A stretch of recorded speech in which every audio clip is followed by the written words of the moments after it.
हाय दोस्तों, नमस्ते। मैं हूं आप लोगों का मुस्कान और आज मैं आपके लिए मास्टर शेफ बन के आई हूं। आज संडे है और मैं आप लोगों के लिए एक स्पेशल रेसिपी लेके आई हूं। करती है। आज हम एक बहुत ही खास और पारंपरिक रेसिपी बनाने जा रहे हैं जो खासकर बोडो लोग की बहुत ही पसंदीदा है और बहुत स्वादिष्ट भी है। हाथी सेब और बोडो में इसको बोलते हैं थाइगेर और मछली की खट्टी तीखी करी। इसे बनाना जितना आसान है खाने में उतनी ही स्वादिष्ट और अनोखी है। मेरे मुंह में तो पानी आ रहा है। तो चलिए बिना किसी देरी के शुरू करते हैं। तो सबसे पहले मैंने लाइटर लेकर इंजन चालू कर दिया।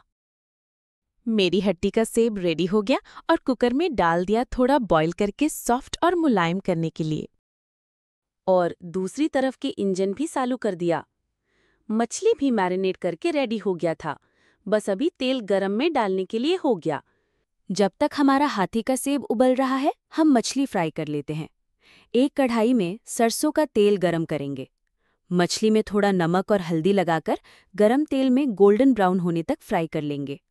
याद रहे, मछली को बहुत ज़्यादा फ्राई नहीं करना है।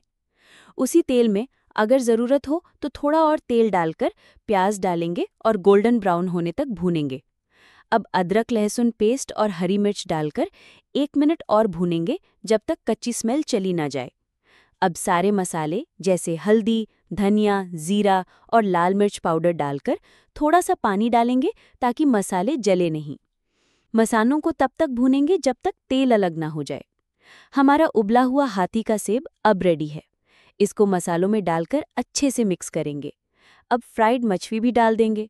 ज़रूरत अनुसार पानी डालकर नमक एडजस्ट करेंगे।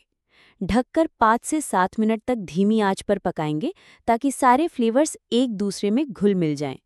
ग्रेवी को अपनी पसंद के अनुसार पतला या गाढ़ा रख सकते हैं। तो दोस्तों, कैसी लगी आपको ये यूनिक रेसिपी? मुझे कमेंट सेक्शन में ज़रूर बताना। अगर आपको ये वीडियो पसंद आया हो तो लाइक करें, अपने दोस्तों और फैमिली के साथ शेयर करें और मेरे चैनल को सब्सक्राइब करना ना भूलें।